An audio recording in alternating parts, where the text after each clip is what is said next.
যারা আল্লাহর কোরআনকে বরদাস্ত করতে পারে না, যারা আল্লাহর কোরআন চায় না, যারা আল্লাহর কোরআনের কথা বললে রাগ করে গোসা করে, আল্লাহর আইনের কথা বললে, আল্লাহর কোরআনের সমাজের কথা বললে যাদের রাগ হয়, এরাই হলো আবু জাহেলের কালাতো ভাই, এতে কোনো সন্দেহ নাই। আবু জাহেল কোরআন শুনলে, কোরআনের কথা শুনলে তার রাগ হইত। চরম পর্যায়ে রাসূলুল্লাহর শত্রু আবু জাহেল। নবীজি কি যত কষ্ট আবু জাহেল দিয়েছে, আরে রাসূলকে অপমান করার জন্য সে দাঁড়ায় থাকতো কাবার সামনে, কাবা শরীফের সামনে দাঁড়ায় থাকতো। নবীজিকে কেমনে অপমান করা যায়, কোন কথা বলে, কোন কথাটা রাসূল বলবেন আর মানুষের কাছে বলে আবু জাহেল সম্মান নষ্ট করবেন। নবীজি সম্মানের মালিক কে? আরো জোরে বলতে হবে, সম্মানের মালিক কে? আল্লামা সাইদি রহমতুল্লাহ আলাই চিনেন আপনারা? এই কথা বলে না। আল্লামা সাইদি রহমতুল্লাহ তো এমন একজন ব্যক্তি ছিলেন যাকে দল মত নির্বিশেষে আল্লাহর কোরআনের জন্য সকলে মহব্বত করতেন। কথা বলে ঠিক না? সাইদি রহমতুল্লাহ আলাই তিনি কি যে রাজাকার বলল, এত কিছু করলো, দর্শনকারী, হত্যাকারী, লুটপাটকারী, রাজাকার, এই সেই বলছে, সাইদি সাহেবের এক জাররা পরিমাণ মর্যাদা কি কমছে? আরো জোরে বলেন না কেন কমছে? মর্যাদার মালিক কে? আর এ কথাটা বলতে হয়, সাবেক প্রধানমন্ত্রী শেখ হাসিনা আমাদের দেশে যেভাবেই হোক প্রধানমন্ত্রী হয়েছিল, কিন্তু পালায়া যাওয়ার কারণে উনি যদি আবার যদি এই বাংলাদেশে যদি 100 বছরও রাজত্ব করে, এই সম্মান কি আর ফিরে পাবে? এই কথা বলে না, এটা কি পাবে? পাবে না। সম্মানিত ভাইরা, সেই জন্য আবু জাহেল সবসময় রাসূলুল্লাহ শত্রুতা করত। এত শত্রুতা না, অর্ডার করেছে মক্কা শরীফে, ওই কাফেরেরা, ওয়াকালাল্লাযীনা কাফারু লা তাসমাউ লিহাযাল কুরআন, তোরা কেউ মুহাম্মদ যখন কোরআন শরীফ পড়বে শুনতে যাবি না। দেখছেন না, গত পিরিয়ডে মাহফিল বন্ধ করতে, কথা কন না কেন? আমরা কেউ কি মাহফিল বন্ধের পক্ষে আছি? এখন আর মাহফিল বন্ধ হওয়ার সুযোগও নাই, কেউ করবেও না, কারণ আমরা সবাই মিলেমিশে আছি। ঠিক এরকম সম্মানিত ভাইরা, আবু জাহেল কিন্তু কোরআন শরীফ বন্ধ করার জন্য চেষ্টা করেছিল। আল্লাহ কোরআনে অন্য আয়াতে বলছেন, এই কাফেরেরা চেষ্টা করেছিল আমার কোরআনের আলোকে ফুক দিয়ে নিভাইয়া দেওয়ার জন্য, কিন্তু পারে নাই। জ্বালায় রাখছেন কে? আরো জোরে বলতে হবে, কোরআনের আলো জ্বালিয়ে রাখেছেন কে? কিয়ামত পর্যন্ত এই জমিনে টিকা রাখবেন কোরআনকে, মানুষ নয়, আল্লাহ। কারণ ইন্না নাহনু নাযালনা যিকর ওয়া ইন্না লাহু লাহাফিজুন, এই কোরআন শরীফ আমি নাযিল করেছি, হেফাজত আমি আল্লাহই করব। পৃথিবীর কোন শক্তি আমার কোরআনকে মিটিয়ে দিতে পারবে না। এতে কি কোরআনের পক্ষে থাকুক কেউ আর না থাকুক, কথা বুঝতেছেন আপনারা? আল্লাহ পাক কি কোরআনকে হেফাজত করতেছেন না? কথা বলেন না কেন? আপনারা কি বলেন কোরআন শরীফ হেফাজত হচ্ছে না? কোরআন শরীফ হেফাজত করতেছেন। আবু জাহেল চরম দুশমন। দুইটা ছোট ছোট বাচ্চা চিন্তা করতেছে রাসূলুল্লাহকে যে এত মারামারি করলো, এত কষ্ট দিল আবু জাহেল, ওই সুযোগ যদি পাই তাহলে আমরা আবু জাহেলকে হত্যা করব। মুরব্বী না যুবক? জোরে বলেন, মুরব্বী না যুবক? সমাজ উন্নয়ন কমিটির উদ্যোগে আয়োজিত সপ্তম তাফসীরুল কোরআন মাহফিলের সম্মানিত সভাপতি হযরত মাওলানা ফজলুল করিম দামাত বারাকাতুহু, প্রতিষ্ঠাতা সুপার রহমতের বিল দাখিল মাদ্রাসা তেংখালি উকিয়া, আজকের মাহফিলের প্রধান অতিথি, আপনাদের এলাকার কৃতি সন্তান জনাব অ্যাডভোকেট এম.এ. মালেক সাহেব, এম.এ. ইংরেজি LLB, চট্টগ্রাম জজ কোর্ট। বিশেষ অতিথিবৃন্দ জনাব কামালউদ্দিন সাহেব, জনাব আলতাজ আহমদ সাহেব। সঞ্চালনায় আছেন আমার প্রিয় ভাই মিজানুর রহমান রায়হান। আজকে কথা বলেছেন হযরত মাওলানা কামালউদ্দিন, হযরত মাওলানা নুরুল আমিন ফারুকি সাহেব। উপস্থিত উলামায়ে কেরাম, মুরব্বিয়ানে কেরাম, মুসল্লিয়ানে কেরাম, সর্বস্তরের মুসলমান ভাইরা, পর্দার আড়াল থেকে শুনছেন আমার সম্মানিতা মা এবং বোনেরা, আমরা সকলেই শুকর আদায় করছি যে রব, যে মালিক আমাদেরকে আজকে এই মোটামুটি ঠান্ডা আছে, এই ঠান্ডাতেই এই কোরআনের মাহফিলে আসার, বসার, কথা বলা এবং শোনার তৌফিক যিনি দান করেছেন, আমরা সকলেই খুশি মনে আল্লাহ শুকর পড়ছি। সকলে বলি আলহামদুলিল্লাহ।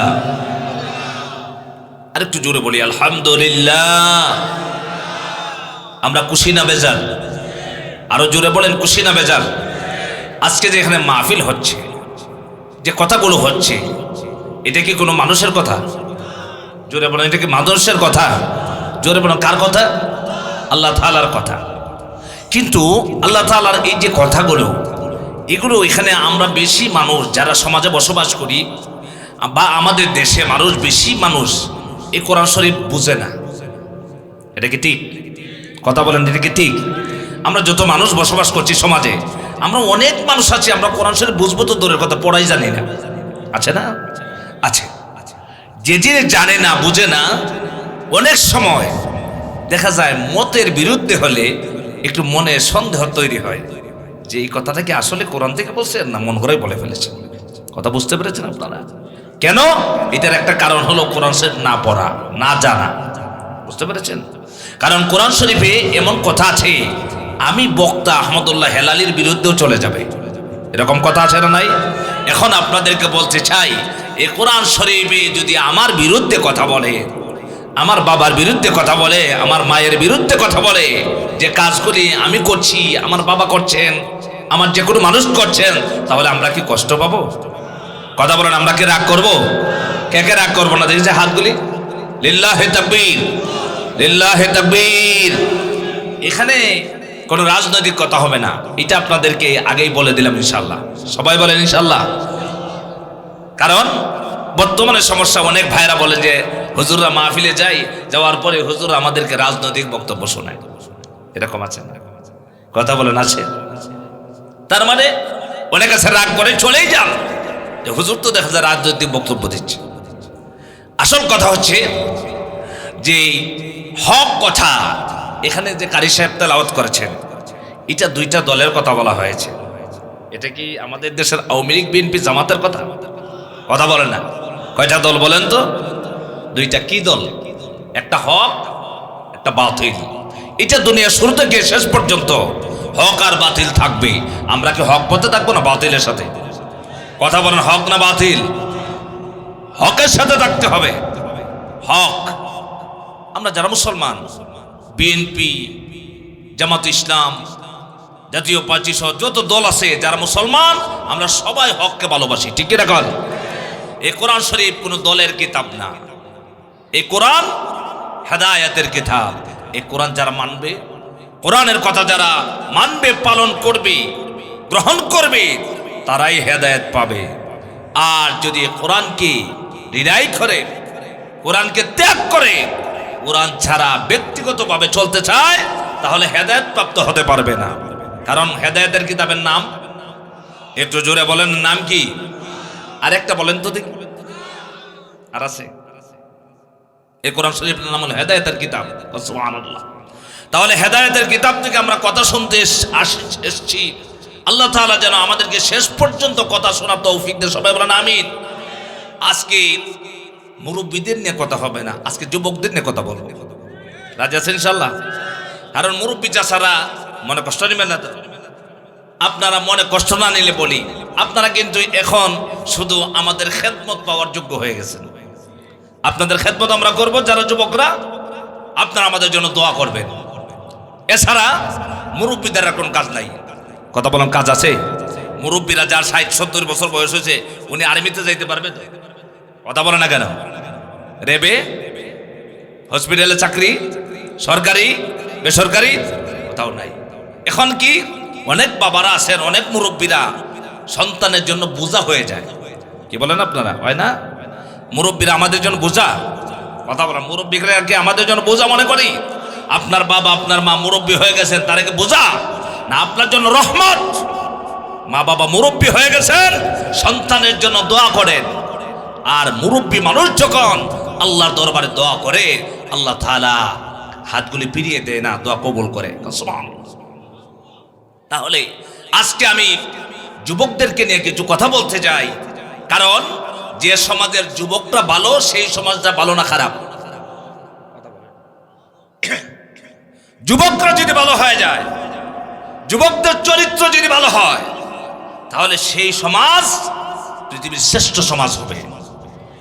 আর সবাই ভালো কিন্তু যুবকরা ভালো না, যুবতীরা ভালো না, এই সমাজ কখনো ভালো সমাজ হতে পারে না। ঠিক কিনা কন? সম্মানিত ভাইরা, একটা মানুষের তিনটা সময় আছে, প্রত্যেক মানুষের। একটা হলো শিশুকাল, একটা হলো যৌবনকাল, একটা হলো, কথা বলেন, এটা কি আপনাদের আছে? আছে। যৌবনকাল, শিশুকাল আর বৃদ্ধকাল, দুইটা কাল। শিশুকাল যেটা, এইটা তেমন চিন্তা চেতনা এগুলো থাকে না। বাচ্চারা চিন্তা করে যে আমি যদি একটা বড় একটা ফুটবল পাইতাম, ওইটাই আমার জীবন। কথা বলেন, সারাদিন যদি স্কুলে না গিয়া, কলেজে না গিয়া খেলাধুলা করতে পারতাম, সন্ধ্যার সময় আমার ঘরে যাওয়ার পরে আমার মা আদর করে আমাকে বলতো, বাবা অনেক খেলাধুলা করছো, এখন আবার ঘুমাও। আমার এইটাই সফলতা ছিল। এইটা হলো বাচ্চাদের একটা অভ্যাস। মুরব্বী যারা হয়ে গেছেন 60-70 বছর, ওনারা চিন্তা করেন, আরে এখন শেষ জীবনটা তো শুধু আফসোস করে খাটাইয়া দিব। আরে কি করছি, এখন তো আর গায়ে শক্তি নাই, এখন যা ইচ্ছা তা করা যায় না, এই আফসোস। সবচেয়ে কঠিন হলো যৌবনকাল। সুবহানাল্লাহ বলবেন না? সবচেয়ে দামি সময় কোনটা বলেন? কথা বলেন না। সবচেয়ে দামি সময় কোনটা? সবচাইতে দামি সময়ের নাম হলো যৌবনকাল। এই জন্য প্রতিটা মানুষের সবচাইতে সময় হলো যৌবনকাল। যদি চাকরি করতে হয় যৌবনকালেই করতে হয়। আপনি টাকা পয়সা ইনকাম করবেন যৌবনকালেই করতে হবে। বৃদ্ধ হয়ে গেছেন, সম্ভব না। যৌবনকাল শুধু মানুষের কাছে দাম, তা শুধু শেষ নয়, যৌবনকালের ইবাদত আল্লাহর কাছেও বেশি পছন্দ হয়। কোন সময় ইবাদত পছন্দ বেশি বলেন? কথা বলে না। কোন সময়? যৌবনকাল। যারা যৌবনে ইবাদত করে, যারা আল্লাহকে ভয় করে যৌবনকালে, কখন বলেন? আমার কথা না, রাসূলুল্লাহর কথা। যৌবনকালে যারা আল্লাহর ইবাদত করবে, কিয়ামতের দিন আল্লাহ তাআলার আরশে আজিমের নিচে তাদেরকে জায়গা দিবে। এই কয়েকজনে সুবহানাল্লাহ বলবেন, কথা বুঝেন না? যারা যৌবনকালে ইবাদত করবে, যৌবনকালে যারা ইবাদত করবে, যারা চরিত্রকে ঠিক রাখবে, যারা আল্লাহকে ভয় করবে, যৌবনকালের এত সম্মান, এত মর্যাদা। যৌবনকালে যারা ইবাদত করবে, কিয়ামতের দিন আল্লাহ রাব্বুল আলামিন আরশে আজিমের ছায়া ছাড়া যেদিন ছায়া থাকবে না, সেদিন আল্লাহ রাব্বুল আলামিন যুবকদেরকে আল্লাহর আরশে আজিমের নিচে জায়গা দিয়ে দিবেন। যুবক ইবাদতকারীদেরকে। আল্লাহু আকবার। এই জন্য আমার ভাইরা, কিয়ামতের ময়দানে আল্লাহর আদালতে যখন মানুষ দাঁড়াবে, মানুষকে জিজ্ঞেস করা হবে, বান্দারে তোমাকে যে আমি সুন্দর একটা যৌবন দিয়েছিলাম, এই যৌবন কালটা কোন কাজে তুমি ব্যয় করেছিলে? আজ বলেন, আমাদের দেশের যুবকরা বেশি নামাজি না বেনামাজি? আস্তে কথা বলছেন কেন? বলেন, বেশি নামাজি না বেনামাজি? বেনামাজি। আমি নিশ্চিত হয়ে দায়িত্ব নিয়ে বলতে পারি, আমাদের দেশের প্রতিটা যুবক যদি আল্লাহর কোরআন পড়তো আর কোরআন অনুযায়ী তার জীবনটা সাজাতো, তাহলে আমার দেশে কোনো হত্যা, দর্শন, মারামারি, কোনো খারাপ কাজ থাকতো না। এই ঠিক কয়েকজনে বলছে, বলেন ঠিক কিনা বলেন? এর একটা কারণ হলো আমাদের যুবকদের আজকে সম্পর্ক কোরআনের সাথে নাই। আমার দেশের যুবকদের চরিত্র নষ্ট হচ্ছে বিভিন্ন নেশাদ্রব্যের কারণে, বিভিন্ন অপরাধের সাথে জড়িত হইয়া। আমরা যুবকরা কারো আবার হাতের লাঠি হিসেবে আমরা নষ্ট হচ্ছি। কথা বলে না? এই জন্য আমার ভাইরা, যুবকদের কি আল্লাহ তাআলা যৌবনকাল দিয়েছেন। যুবকরা ছাড়া এখন পর্যন্ত কোনো বিপ্লব এই পৃথিবীতে হয় নাই, কোনো সফলতা অর্জন মুরব্বীরা করেন নাই। এ পর্যন্ত পৃথিবীতে যত বিপ্লব হয়েছে, যত সফলতা এসেছে, মুরব্বী বাবারা করেন নাই। যারা করেছেন তাদের নাম হলো যুবকেরা। সুবহানাল্লাহ। কারা? যুবকেরা। 24শে জুলাই যে অভ্যুত্থান হলো সেইটা কি মুরব্বীরা করছেন না যুবকরা? আসতে বলেন কেন? কারা করছে? কারা জান দিয়েছে? কারা জীবন দিয়েছে? কারা শহীদ হয়েছে? যুবকেরা। যুবকরা যদি এটা না করতো আজকে এইভাবে সহজে বসতে পারতাম না। কথা বলেন না কেন? এই বিএনপি বলেন আর জামাত ইসলাম বলেন আর চরমনাই বলেন খেলাফত বলেন, আজকে তো রাস্তায় সারা ঢাকা সহ সারা বাংলাদেশে মিছিল হচ্ছে, মিছিল আর স্লোগান, কিন্তু এই স্লোগানে একজনও দিতে পারতেন না। এই এখন আপনারা মাথা ঘুরাইতেছে না? হুজুর তো চলে যাচ্ছে অন্য রাস্তায়, মাথা ঘুরাচ্ছে আপনাদের না? হক কথা বলা যাবে? এটা কি বাস্তব না অবাস্তব বলতে হবে?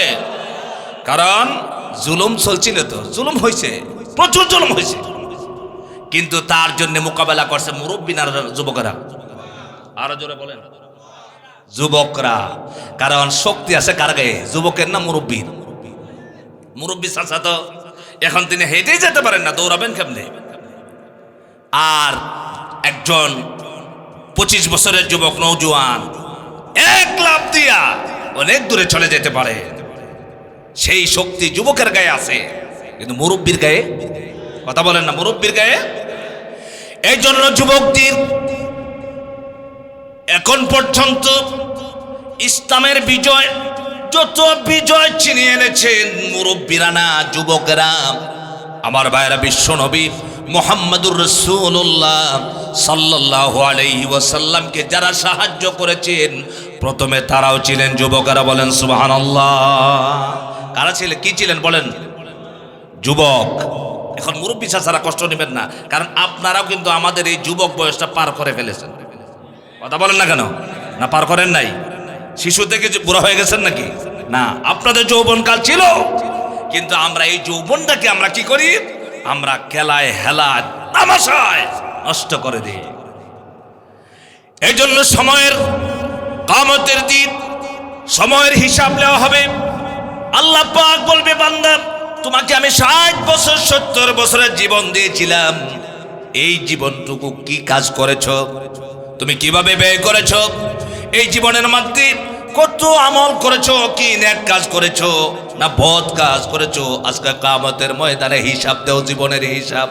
فَمَن يَعْمَلْ مِثْقَالَ ذَرَّةٍ خَيْرًا يَرَهُ وَمَن يَعْمَلْ مِثْقَالَ ذَرَّةٍ شَرًّا يَرَهُ। সুবহানাল্লাহ।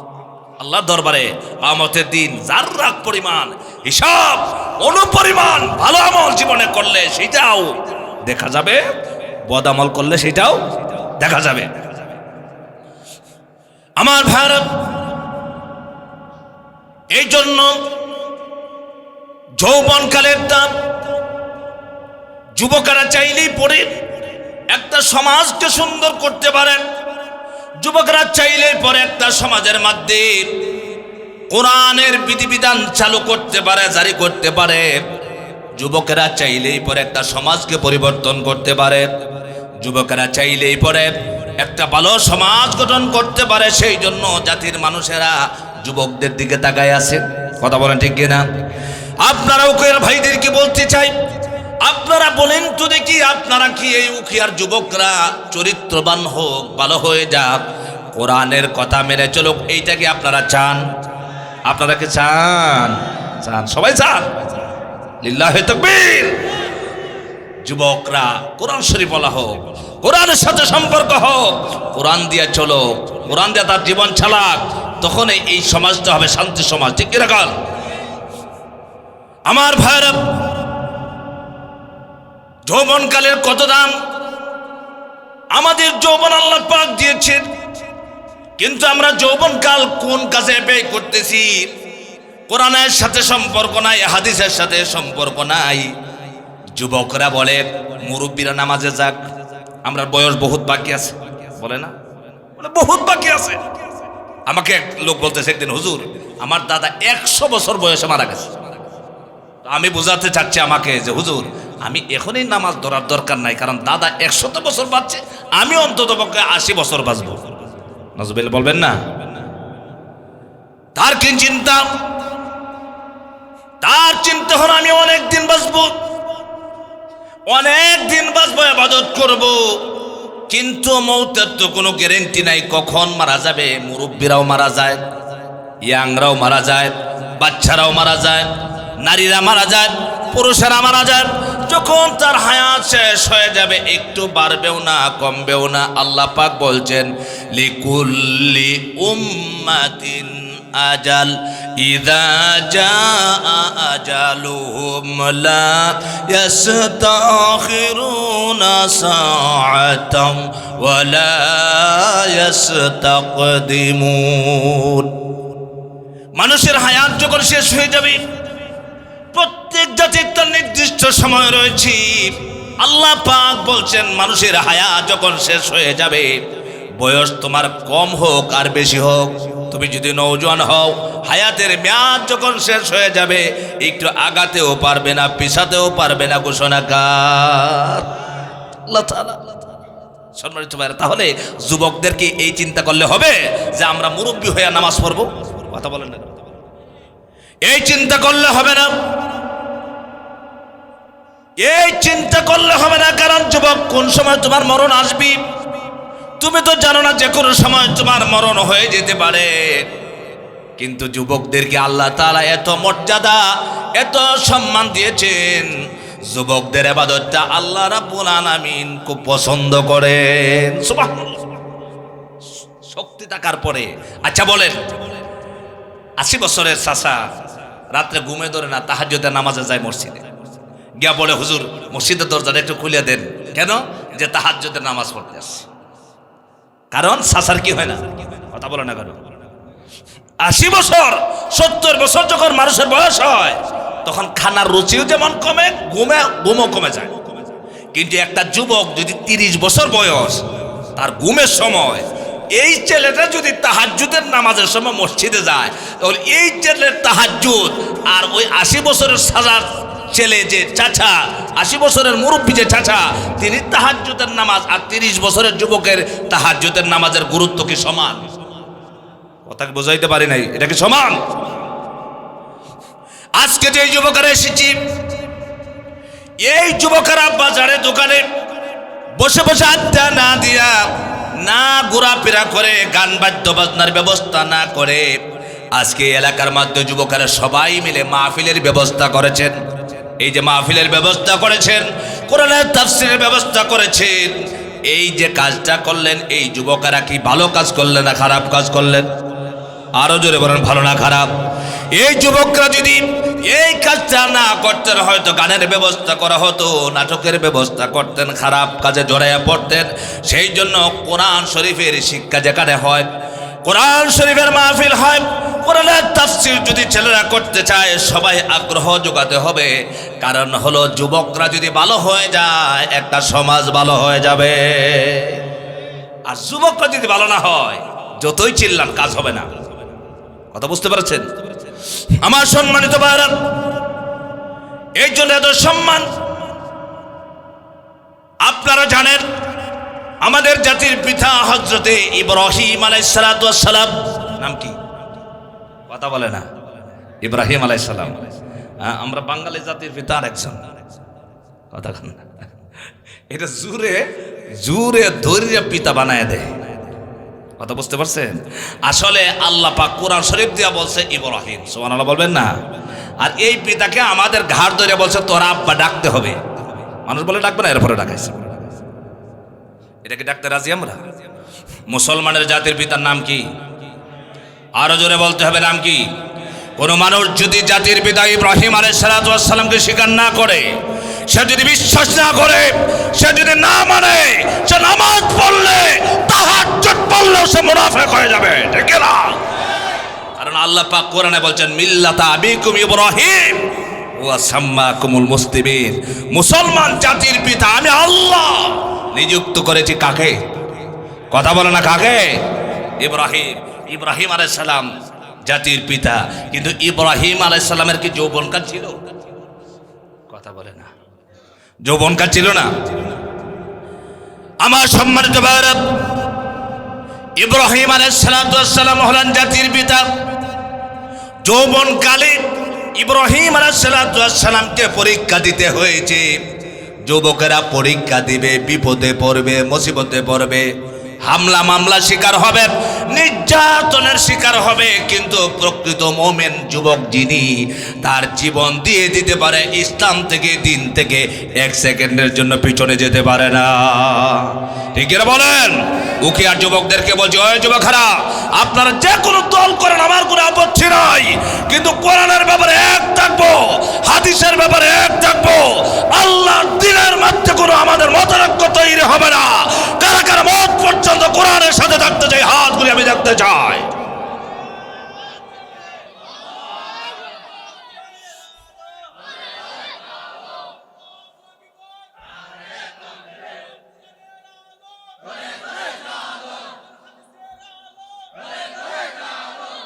সম্মানিত ভাইরা, কোরআনের আলো ঘরে ঘরে জ্বালাইতেই হবে।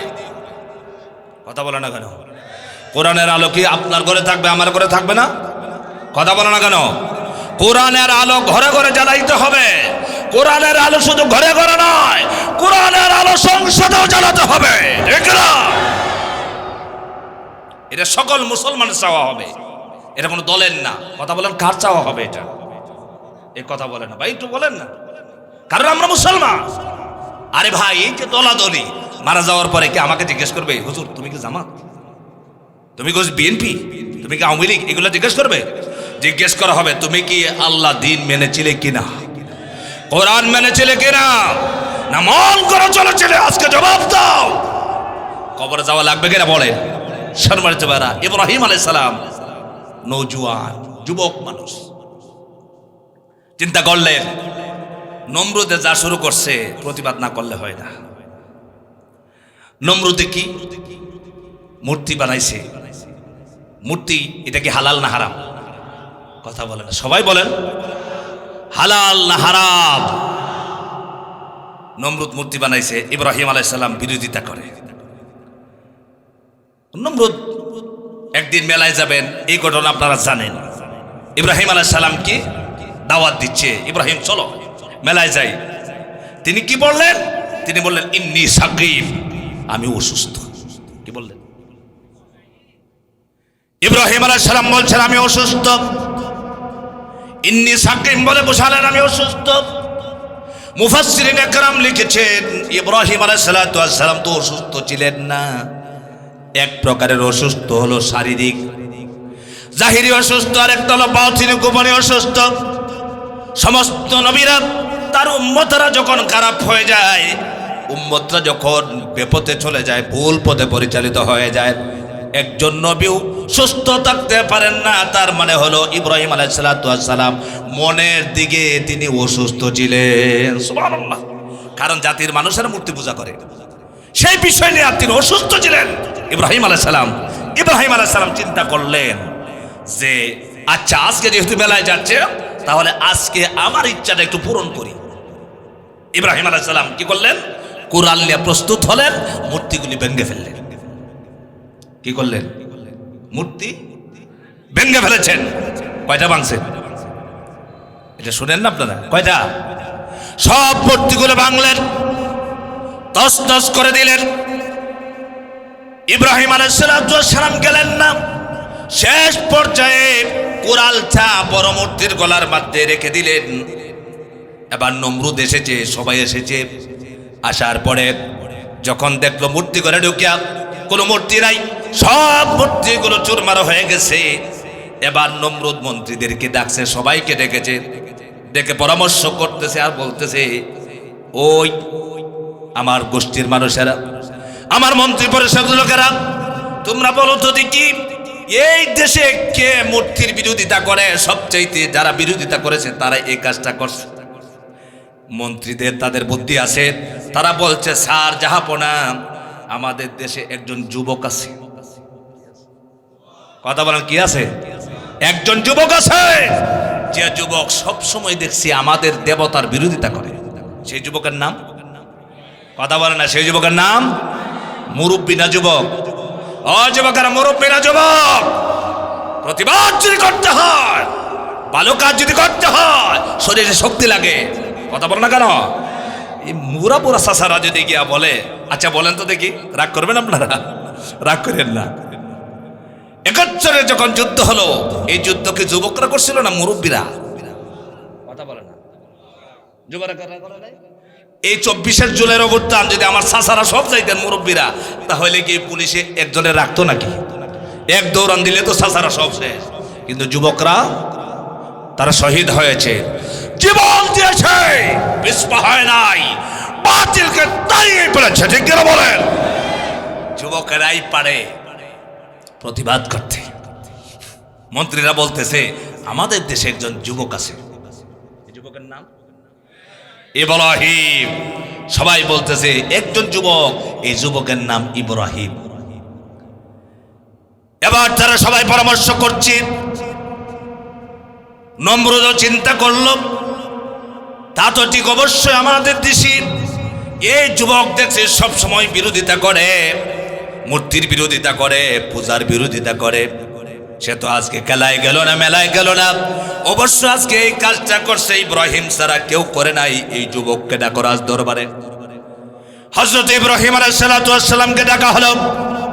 হযরত ইব্রাহিম আলাইহিস সালামকে জিজ্ঞেস করলো, ইব্রাহিম তুমি কি কাজটা করছো নাকি? হযরত ইব্রাহিম আলাইহিস সালাম জবাব দিলেন, ও নমরুদ, যে দেবতার সামনে মাথা নত করো, খাবার দাও। সবচাইতে বড় মূর্তিটা তো এখনো আছে, সেই মূর্তিকে জিজ্ঞাসা করো তাদের ভাইদেরকে, আত্মীয় স্বজনদের ধ্বংস করছে কেডা? নমরুদ বলছে, ইব্রাহিম তোমার কি মাথা খারাপ হয়ে গেছে নাকি? কেমনে তুমি বললা? কারণ তারা তো কথা বলতে পারে না। ইব্রাহিম আলাইহিস সালাম বললেন, কথা বলতে পারে না, তাহলে তার সামনে কেন মাথা নত করো? তাকে কেন ক্ষমতাবান মনে করো? এক মূর্তির ক্ষমতা হলো তোমাকে ক্ষমতায় রাখবে, আর এক মূর্তির ক্ষমতা হলো তোমাকে রিজিক দেবে, আর এক মূর্তির ক্ষমতা হলো পানি দিবে, আর এক মূর্তির ক্ষমতা হলো বাতাস দিবে। এত ক্ষমতা মানলে তাহলে তার ভাইকে, তার পাশের মূর্তিটাকে হাত ভাঙলো, পা ভাঙলো, নিজে সাক্ষীটা পর্যন্ত দিতে পারে না, কেন এই মূর্তির সামনে মাথা নত করো? নমরুদের মুখটা ছোট হয়ে গেছে। কিন্তু যারা কোরআন বিরোধী, ওরা কিন্তু কখনো তাদের জিদ ছাড়ে না। কথা বলে না কেন? তারা মনে মনে চিন্তা করে, মনোবিষাপ দেখবো, সুযোগে যদি পাই তোমাকে জঙ্গি মামলা দিয়ে একবার জেলখানা ঢুকাই দেব। কথা বলে না কেন? তার মানে আমি একটা কথা বলতে চাই, সেটা হলো আমাদের দেশ তো তাম পৃথিবীতে যারা এই কোরআনের তারক বাহক, যারা কোরআনের শিক্ষা দেয়, মানুষকে কোরআনের পথে পরিচালনা করতে চায়, নাস্তিক বেঈমানেরা সব সময় আল্লাহর কোরআনের বিরোধিতা করে, আলেমদেরকে ঢালকানো জায়গায় হত্যা করে, ষড়যন্ত্র করে। রে কেন বলা? সেইগুলো রুখতে পারে একমাত্র যুব সমাজ। কথা বলো না কেন? আপনারা ভয় পান, আমরা ভয় পাই, আমরা অমুক দেশ, থমুক দেশ, অমুক সমুক দেবে। কেন ভয় পাবে? ইমানদাররা তো এক আল্লাহ ছাড়া কাউকে ভয় পায় না। ইমানদার যুবকরা কি আল্লাহ ছাড়া কাউকে ভয় পায়? ভয় পায় না। ইব্রাহিম আলাইহিস সালাম বলছেন, তোমাদের বড় মূর্তিকে জিজ্ঞেস করো। বলছে কথা বলতে পারে না। আরে কথা বলতে পারে না, ওইটার আবার ইবাদত করো কেন? বলছে ইব্রাহিম তোমাকে শায়েস্তা করতে হবে। শায়েস্তা কি দিয়া করছেন? কি দিয়া করছেন? আগুন দিয়া। আগুন দিয়ে শায়েস্তা করছেন ইব্রাহিম। কি ইব্রাহিম আলাইহিস সালাম এই সময় কি যৌবনকাল না বৃদ্ধকাল? কথা বলেন, যৌবনকাল না বৃদ্ধকাল? তাহলে প্রতিবাদ ভালো কাজ করতে হবে যৌবনকালে না বৃদ্ধকালে? বৃদ্ধকালে তো করবে নেই, কিন্তু ভূমিকা রাখতে হবে যৌবনকালে। মনে থাকবে তো ইনশাল্লাহ? আপনারা কি যৌবনকালটা ভালো কাজে লাগাবেন ইনশাল্লাহ? ওই উকিয়ার যুবক ভাইয়ের, আপনারা কি ভালো হতে চান? আপনারা এমনিতেই ভালো, আমি চাই আরো ভালো হয়ে যান। সবাই বলেন আমিন। আর বলেন আমিন। সম্মানিত ভাইরা, ইব্রাহিম আলাইহিস সালামকে শায়েস্তা করার জন্য কি করলেন? আগুনের ব্যবস্থা করলেন। কি করলেন? আগুন। ইব্রাহিম আলাইহিস সালাম কি ভয় পাওয়ার লোক? কথা বলা ভয় পাওয়ার লোক? ইব্রাহিম আলাইহিস সালামকে আগুনের মধ্যে ফেলে দিচ্ছেন। কোন অপরাধ ছিল না, একমাত্র অপরাধ ছিল মূর্তির বিরুদ্ধে কথা বলেছেন, হকের কথা বলেছেন, বাতিলের বিরুদ্ধে কথা বলেছেন। কারণ হক যেখানে এসে যায়, বাতিল বিলুপ্ত হয়ে যায়। আল্লাহ পাক বলেন ওয়াকুল জাআল হক ওয়া যাহাকাল বাতিল ইন্নাল বাতিলা কানা যাহুকা। সুবহানাল্লাহ। এই আয়াতটা কখন নাযিল হয়েছিল জানেন? রাসূলুল্লাহ সাল্লাল্লাহু আলাইহি ওয়াসাল্লাম মক্কা বিজয়ের দিন যখন হারাম চত্বর থেকে মূর্তিগুলোকে লাঠি দিয়ে গুঁতো দিয়ে ধ্বংস করেছিলেন, সেই সময় আয়াত নাযিল হয়েছিল। সুবহানাল্লাহ। হক এসেছে, সত্য এসেছে, মিথ্যা বিলুপ্ত হয়ে গেছে। হক এসেছে, বাতিল বিলুপ্ত হয়ে গেছে। হক যেখানে থাকে সেখানে বাতিল থাকতে পারে না। কথা বলেন না কেন? আমরা কি হক পথে থাকবো না বাতিল পক্ষে থাকবো? হক পথে থাকতে রাজি আছেন? হক পথে আল্লাহ রাজি আছেন? হক পথে না থেকে বাতিলের সাথে থাকলে কবরে হাজরে নাজাত পাওয়া যাবে না। ইব্রাহিম আলাইহিস সালামকে আগুনে ফেলে দিচ্ছেন। ইব্রাহিম আলাইহিস সালাম ভয় পাচ্ছেন নাকি? আগুন, বিশাল আগুনের ব্যবস্থা করা হলো। ইব্রাহিম আলাইহিস সালামকে আগুনের মধ্যে ফেলে দিয়েছেন। ইব্রাহিম নিজেও পড়ে গেছে। সুবহানাল্লাহ। ইব্রাহিম আলাইহিস সালাম যৌবনকালে পরীক্ষা দিচ্ছেন।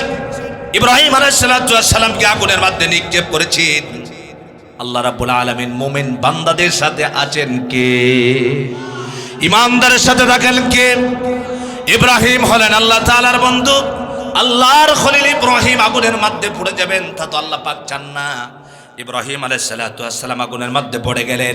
আল্লাহ রাব্বুল আলামিন আগুনকে অর্ডার দিলেন, আগুন তোমাকে দাহন শক্তি, জ্বালানোর শক্তি আমি আল্লাহ পাক দিয়েছি। আমার ইব্রাহিমের একটা পশম জ্বালালে তোমার অস্তিত্ব রাখবো না। আমার ইব্রাহিমের জন্য তুমি শান্তিদায়ক হয়ে যাও। আল্লাহ রাব্বুল আলামিনের কোরআনুল কারীমের ভিতরে এই কথা তো আল্লাহ পাক নিজেই বলেছেন, কুলনা ইয়া নারু কুনি বারদাও ওয়া সালামান আলা ইব্রাহিম। সুবহানাল্লাহ। ইব্রাহিম আলাইহিস সালাম আগুনের মধ্যে পড়লেন, কিন্তু আগুন একটা পশমও জ্বালানো না।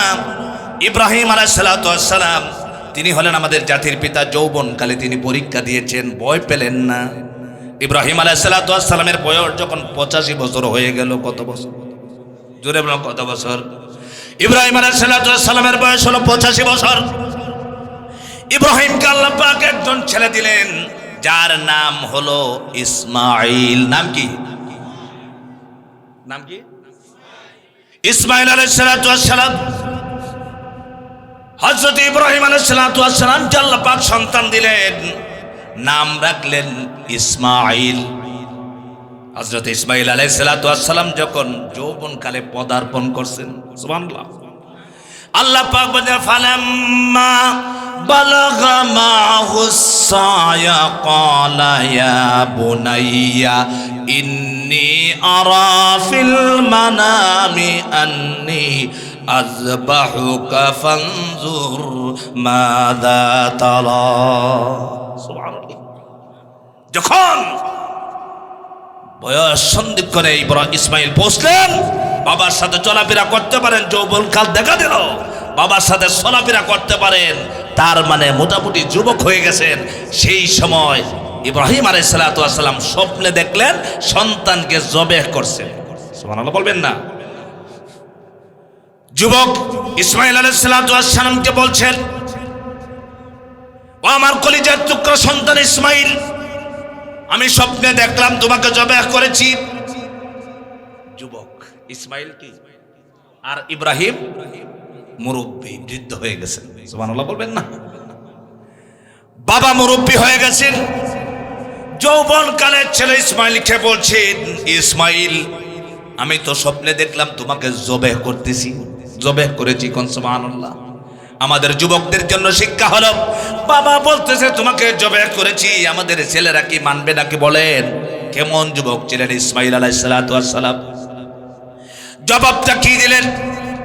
জবাবটা আল্লাহ পাক কুরআনুল কারীমের ভিতরে আল্লাহ পাক বলেছেন, ক্বালা ইয়া আবাতি ফাআল মা তুমার সাতাজিদুনি ইনশাআল্লাহু মিনাস সাবিরিন। সুবহানাল্লাহ। ইসমাইল আলাইহিস সালাম যে বাবা ডেকে বলছেন, নওজোয়ান যুবক ছেলেকে বলছেন, ইসমাইল তোমাকে জবেহ করেছি, দেখলাম স্বপ্নে দেখেছি। সঙ্গে সঙ্গে বললেন, ও আমার পিতা, আপনি যা দেখলেন আর দেরি করবেন না, সেই কাজ করে ফেলুন। সুবহানাল্লাহ। তার মানে আপনি দেখেছেন আমাকে যুবক জবাহ করেছেন, এইটা দেরি করবেন না, আপনি এই কাজ করে ফেলুন, আমাকে সবরকারীর মধ্যে পাবেন, আমি ধৈর্য ধরবো, সবর করব। যৌবনকালে হযরত ইসমাঈল আলাইহিস সালাম বললেন না যে আমাকে কেন আপনি জবাহ করবেন, বরঞ্চ শয়তান বাধা দিয়েছিল। শয়তান বাধা দিয়ে ইসমাঈলের ঈমান নষ্ট করতে পারেন না। তার মানে হলো যুবকরা যদি এরকম আল্লাহওয়ালা হতে পারে তাহলে আল্লাহর কাছে দাম আছে না নাই? ইসমাঈল আলাইহিস সালাম জীবন সঁপে দিলেন আল্লাহর তরে। আমার সম্মানিত ভাইরা, অনুরূপ ভাবে একজন নবীর নাম হযরত ইউসুফ আলাইহিস সালাম। কথা বলেন না কেন? ইউসুফ আলাইহিস সালামের নাম আল্লাহ রাব্বুল আলামিন কোরআনুল কারীমের ভিতরে বলেছেন। তাই শুধু শেষ নয়, কোরআনুল কারীমের ভিতরে 114টা সূরার ভিতরে একটা সূরার নাম হলো সূরাতুল ইউসুফ। সুবহানাল্লাহ। আল্লাহ রাব্বুল আলামিন কোরআনুল কারীমের ভিতরে হযরত ইউসুফ আলাইহিস সালামের ঘটনাকে সুন্দর ঘটনা বলেছেন। আল্লাহ পাক বলেছেন, নাহনু নাকুসু আলাইকা আহসানাল কাসওয়াসি বিমা আওহাইনা ইলাইকা হাযাল কুরআন। সুবহানাল্লাহ। কোরআনুল কারীমের ভিতরে যত সুন্দর ঘটনা আছে, সবচেয়ে সুন্দরতম ঘটনা আল্লাহ পাক বলেছেন ইউসুফ আলাইহিস সালামের ঘটনা। সুবহানাল্লাহ বলেন। ইউসুফ আলাইহিস সালাম যখন মিশরের জুলাইখা ইউসুফ আলাইহিস সালামের সৌন্দর্য দেখে পাগল হয়ে গেলেন। তা পাগল হয়ে কি যুবকদেরকে দেখে আর না বৃদ্ধদেরকে দেখে? কথা বলে না। আপনারা বলবেন যে হুজুর আমাদের উকিয়াতে এগুলো নাই। বলেন, ছেলে মেয়েরা যে সম্পর্ক করে অবৈধ সম্পর্ক, এটা কি যৌবনকালে না বৃদ্ধকালে? আরো জোরে বলেন না। 60 বছরের চাচা যদি কোনো মেয়ের একটা চোখ টিপুনি মারে, বলে ওই এদিকে আয়, বলবে দৌড় বুড়া সরো। কথা বলে না কেন? আজ চেহারা যদি সুঠাম দেহের অধিকারী হয়, স্কুলের ছাত্র কলেজের ছাত্র ছাত্রীরা তারা আজকে প্রেম অবৈধ সম্পর্ক আমাদের সমাজে আছে না নাই? এই যে সবাই বললেন না, তাহলে উকিয়াতে নাই। এটা হালাল না হারাম? সবাই বলেন হালাল না হারাম? উকিয়ার যুবকদেরকে বলতে চাই, আজকের মাহফিলে যারা আসছেন আপনারা কি এই গ্যারান্টি দিতে পারেন যতদিন বেঁচে থাকবো কোনো অবৈধ পরকীয়াতে জড়াবো না, অবৈধ প্রেম নিবেদন কাউকে করবো না? আপনারা কি পারবেন যুবকরা? কোন কোন যুবকরা পারবে? হাতগুলি আল্লাহকে দেখাও। লিল্লাহি তাকবীর। যুবক সবাই বলে নাই? সবাই বলছেন? সবাই বলছেন? হ্যাঁ, শুনেন, ইউসুফ আলাইহিস সালাম অত্যন্ত সুন্দর ছিলেন। সুবহানাল্লাহ বলবেন না? ইউসুফ আলাইহিস সালামের সৌন্দর্য থেকে জুলাইখার দাসীবাদীরা ফলকার দিকে কি কাটছিল? জুলাই মানে কি কাটছিল? এটা কিন্তু এই কিচ্ছা বানানো না, কোরআন শরীফ আছে। সুবহানাল্লাহ বলবেন না? আমি বোঝাতে যাচ্ছি, যুবক ছিলেন ইউসুফ আলাইহিস সালাম। ইউসুফ আলাইহিস সালাম কি জুলাইখা একটা ঘরের ভিতরে আবদ্ধ করলেন। একটা ঘরের ভিতরে আবদ্ধ করে ইউসুফ আলাইহিস সালামকে বলছেন, ইউসুফ তুমি আমার সাথে আমার খায়সাত পূরণ করতে হবে, আমার চাহিদা মেটাতে হবে। ইউসুফ আলাইহিস সালাম তো নবী। সুবহানাল্লাহ বলেন। ইউসুফ আলাইহিস সালামের কত সুন্দর চরিত্র। ইউসুফ আলাইহিস সালাম এত সুন্দর পরেও নীরব একটা কামরার ভিতরে ইউসুফ আলাইহিস সালাম ঈমান নষ্ট করলেন না, খারাপ কাজ করলেন না। আমার সম্মানিত ভাইরা, ইউসুফ আলাইহিস সালাম দৌড় দিয়েছেন। দরজাগুলো লাগানো ছিল, আল্লাহ পাক পটপট করে সমস্ত দরজাগুলো ইউসুফের জন্য ওপেন করে দিলেন। বলেন সুবহানাল্লাহ। ইউসুফ আলাইহিস সালাম তিনি কি জুলাইখা নষ্ট করার জন্য, তার চরিত্র নষ্ট করার জন্য অনেক চেষ্টা করেছে। ব্যর্থ হয়েছে না সফল হয়েছে? আরো জোরে বলুন, ব্যর্থ হয়েছে না সফল হয়েছে? আজ আমার দেশের যুবকরা যদি কোনো মেয়ে যদি একটা মিস কল মারে, একটা মেসেঞ্জারে মেসেজ দেয়, মাথা খারাপ। কথা বলো না কেন?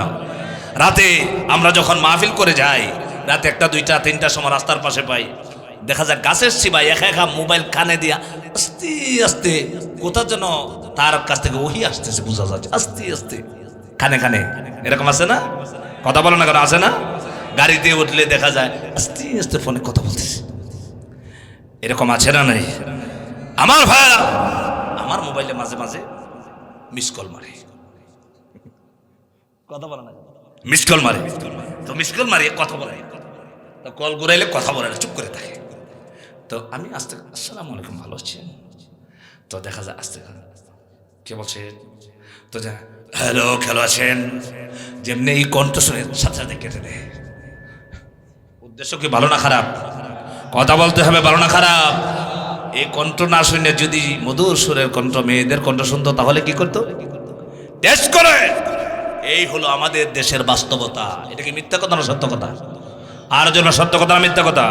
অনেক জায়গা দেখা যায় কক্সেস বাজার মেয়ে এসে পড়ছে সিলেট থেকে, এরকম হচ্ছে না? দেখা যায় 4 সন্তানের মা পরকিয়া করে জামাই বিদেশ চলে যাচ্ছে, আপনার নোয়াখালী থেকে চলে যাচ্ছে রংপুরে। কথা বলা না কেন? এগুলো কারণ কি? এটার একমাত্র কারণ হলো আজ আমাদের সমাজের মানুষের মধ্যে কোরআনের শিক্ষা নাই। ঠিক করে বলে, নামাজে আছে, মুসল্লি আছে, হাজি সাহেব আছে, সব আছে, কিন্তু ঘরে ঘরে কোরআনের আলো নাই। কথা বলো না কেন? একটি কথা আপনাদেরকে বলে যাই, কোরআনের শিক্ষা ছাড়া, কোরআন হাদিস যতক্ষণ পর্যন্ত একটা ফ্যামিলির মানুষ মানবে না, ততক্ষণ পর্যন্ত যুবকদের যুবতীর চরিত্র ভালো হবে না, পরকীয়া কখনো দূর হবে না। এটা বলতে পারবেন, ওয়াজ করতে পারবেন, হুজুরের কাজ হবে না। কারণ এই কোরআন গ্রহণ যে যুবকেরা করেছিলেন রাসূলুল্লাহ সময়ে, তারা এত চরিত্রবান হয়েছিলেন। রাসূলুল্লাহ সাল্লাল্লাহু আলাইহি ওয়াসাল্লাম হিজরত করার আগে মদিনা শরীফ থেকে 5 জন যুবক হজ করতে এসেছিলেন। সুবহানাল্লাহ বলবেন না? মুরব্বি না যুবক? এই কথা বলে না, বলেন যুবক। 5 জন যুবক এসেছিলেন, এসে হজ করেছেন, নবীজির সাথে সাক্ষাৎ করেছেন। এই 5 জন যুবক গিয়ে মদিনা শরীফ থেকে শুরু করে এই 5 জনের কথা বিশ্বের ইতিহাসে আছে, এমন ভাবে বিপ্লব ঘটিয়েছিলেন। 5 জনের উসিলায় সমস্ত মদিনা হেদায়েত পেয়ে একটা সোনার সমাজ গঠন হয়ে গেছিল। ঠিক কিনা বলেন? 5 জন প্রথমে এসেছেন, 5 জন। সুবহানাল্লাহ বলবেন না? তাহলে এখানে কি 5 জন আরো বেশি আছেন যুবকেরা? আমার যুবক ভাইরা, ইউসুফ আলাইহিস সালাম তিনি সুলাইকা তার চরিত্র নষ্ট করার জন্য চেষ্টা করেছেন, হাজার চেষ্টা করে ইউসুফ আলাইহিস সালামের সম্মান নষ্ট করতে পারলেন না, চরিত্র নষ্ট হলো না। আমরা যুবকেরা যারা আছি, আমরা যদি সময় আল্লাহ পাককে ভয় করি আর চিন্তা করি, আমাকে আল্লাহ পাক যৌবনকাল দিয়েছেন, এই যৌবনকালটা হারাম কাজে ব্যয় করব না, আমাদের চরিত্র ভালো হবে না খারাপ হবে? আর যেন ভালো হবে না খারাপ হবে? আমার সম্মানিত ভাইরা, এইভাবে পৃথিবীতে বড় বড় যত কাজ করেছেন মুরব্বী বাবারা করেন নাই, করেছেন যুবকেরা। যৌবনকালে করতে হয়। আমার ভাইরা, বদর যুদ্ধের কথা আপনারা স্মরণ আছে? রাসূলুল্লাহর একজন সবচাইতে বড় দুশমন ছিল, মক্কার নাম কি বলেন? রাসূলুল্লাহর দুশমনের নাম কি? এ কয়েকজনে বলেন না কেন? কেন আবু জাহেলের খালাতো ভাই চাচাতো ভাই কি এসব এলাকায় আছে নাকি? কোথাও নাই। ঠিক কিনা কোন? তবে আবু জাহেলের খালাতো ভাই চাচাতো ভাই হইলো এরা যারা আল্লাহর কোরআনকে বরদাস্ত করতে পারে না, যারা আল্লাহর কোরআন চায় না, যারা আল্লাহর কোরআনের কথা বললে রাগ করে গোসা করে, আল্লাহর আইনের কথা বললে, আল্লাহর কোরআনের সমাজের কথা বললে যাদের রাগ হয়, এরাই হলো আবু জাহেলের খালাতো ভাই, এতে কোনো সন্দেহ নাই। আবু জাহেল কোরআন শুনলে, কোরআনের কথা শুনলে তার রাগ হইত। চরম পর্যায়ে রাসূলুল্লাহর শত্রু আবু জাহেল। নবীজি কি যত কষ্ট আবু জাহেল দিয়েছে, আরে রাসূলকে অপমান করার জন্য সে দাঁড়ায় থাকতো কাবার সামনে, কাবা শরীফের সামনে দাঁড়ায় থাকতো। নবীজিকে কেমনে অপমান করা যায়, কোন কথা বলে, কোন কথাটা রাসূল বলবেন আর মানুষের কাছে বলে আবু জাহেল সম্মান নষ্ট করবেন। নবীজি সম্মানের মালিক কে? আরো জোরে বলতে হবে, সম্মানের মালিক কে? আল্লামা সাইদি রহমতুল্লাহ আলাই চিনেন আপনারা? এই কথা বলে না। আল্লামা সাইদি রহমতুল্লাহ যে এমন একজন ব্যক্তি ছিলেন যাকে দল মত নির্বিশেষে আল্লাহর কোরআনের জন্য সকলে মহব্বত করতেন। কথা বলে ঠিক না? সাইদি রহমতুল্লাহ আলাই তিনি কি যে রাজাকার বলল, এত কিছু করলো, দর্শনকারী, হত্যাকারী, লুটপাটকারী, রাজাকার, এই সেই বলছে, সাইদি সাহেবের 1 জাররা পরিমাণ মর্যাদা কি কমছে?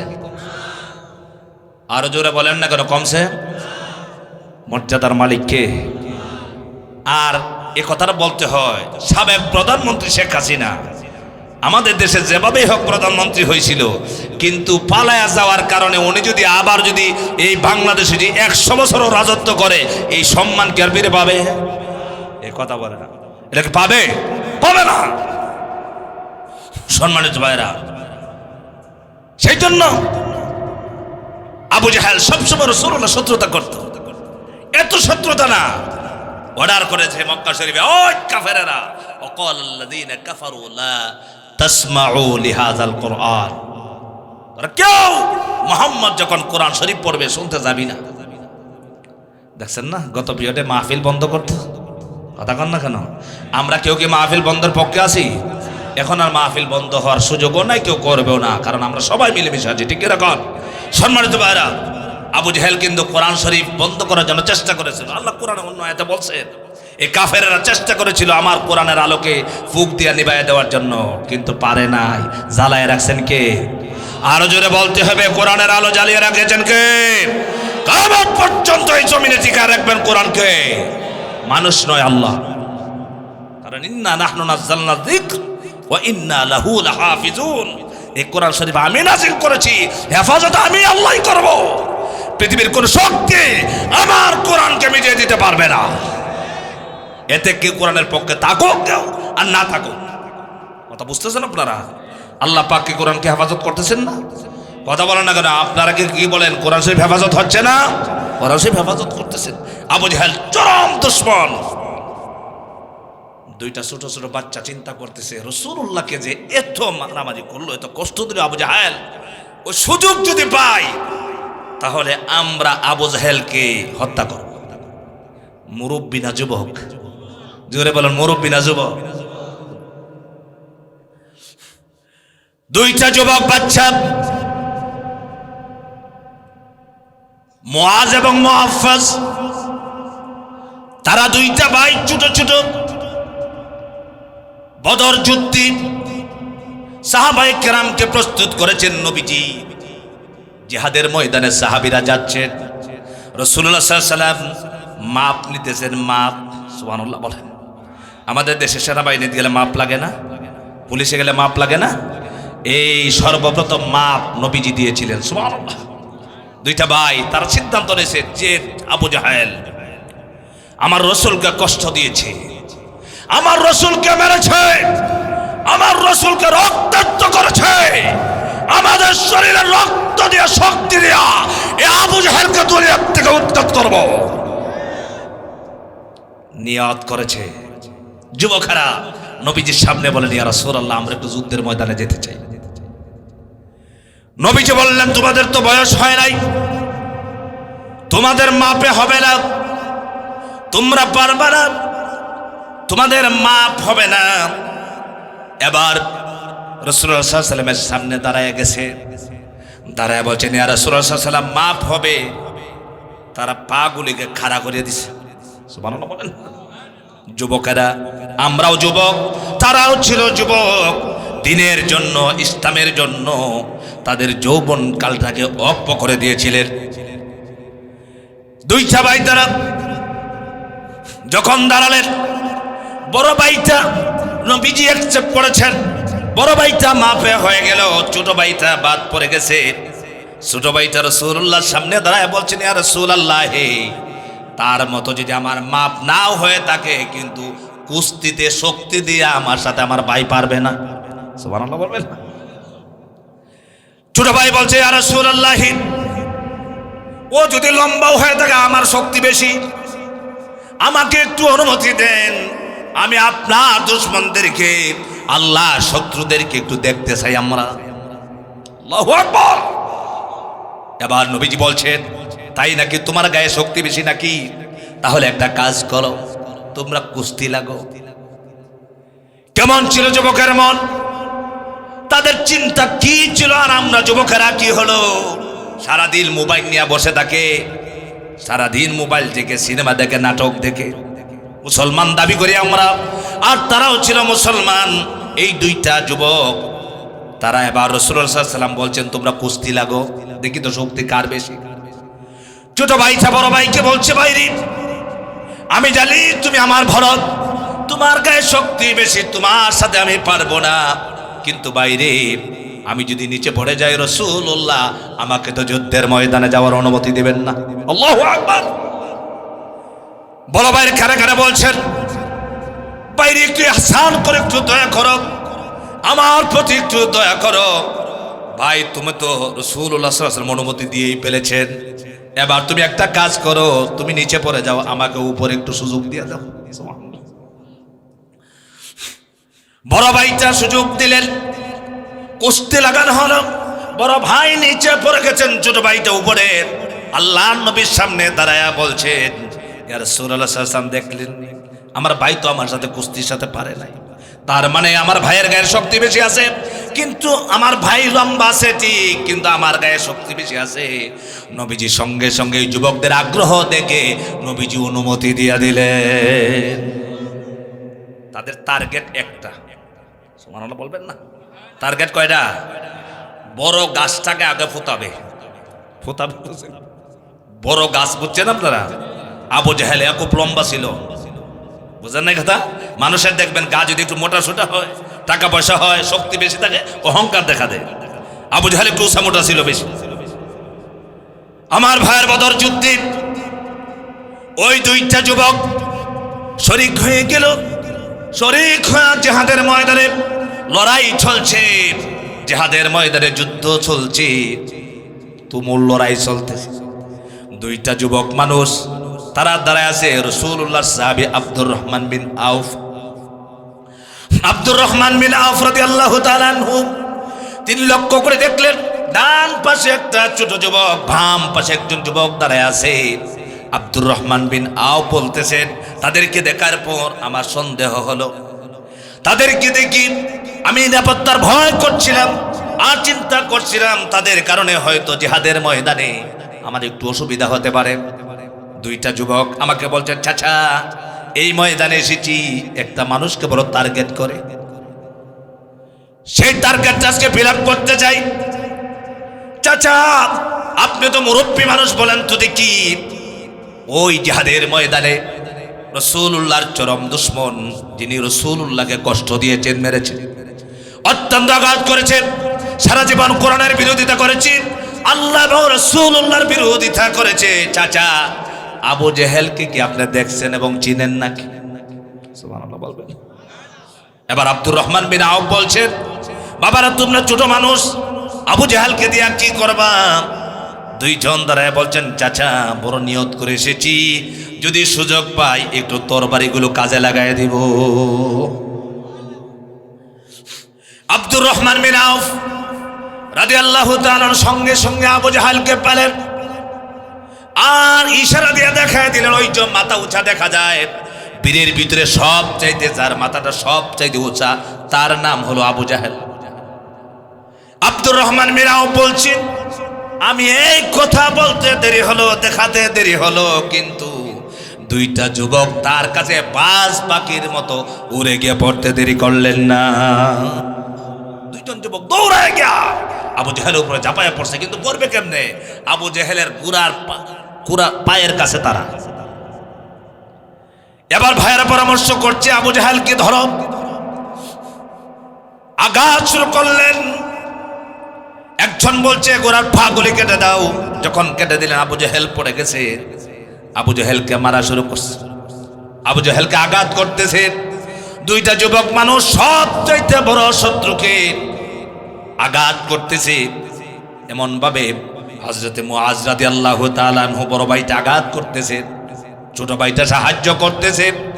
এমন সময় আবু জেহেলের সন্তান আয়েশা হযরতে মুআজ রাদিয়াল্লাহু তাআলা আনহুর হাতের মধ্যে একটা কোপ মেরে দিয়েছে, হাতটা কেটে গেছে, সমস্ত হাত বিচ্ছিন্ন হয়ে একটু চামড়ার সাথে বেজে গেছে। এমন সময় হযরতে মুআজ রাদিয়াল্লাহু তাআলা আনহু দেখতেছেন একটা হাত কেটে যখন চামড়ার সাথে মিশে আছে, সেই জন্য তার পরম ডিস্টার্ব হচ্ছে। সঙ্গে সঙ্গে এই হাতটাকে পায়ের নিচে ফেলে দিয়া একটা সাজুরের টান মেরে হাতটা তার শরীর থেকে বিচ্ছিন্ন করে ফেলেছে। আল্লাহু আকবার। একটা হাত ছাড়াই জিহাদের ময়দানে আবু জেহেলকে শহীদ করে দিল, আবু জেহেলকে হত্যা করে দিল। এই নাফরমানকে জাহান্নামে পাঠায় দেওয়া হলো। আবু জাহেল দুইটা যুবকের কাছে তার জীবনটা ত্যাগ করলেন। দুইজন যুবক আবু জাহেলকে দুনিয়া থেকে বিদায় করে দিলেন। আমার ভাইরা, তারাও ছিলেন যুবক। এই যুবকরা তারা আল্লাহ এবং রাসূলের দুশমন কি এই পৃথিবী থেকে বিদায় করার জন্য নিয়ত করেছেন, আল্লাহ পাক কবুল করেছেন। এই যুবকরা তাদের জীবনের শক্তি দিয়া আল্লাহর পথে জিহাদ করেছেন, সংগ্রাম করেছেন, লড়াই করে তারা বিজয় হয়েছেন। বলেন সুবহানাল্লাহ।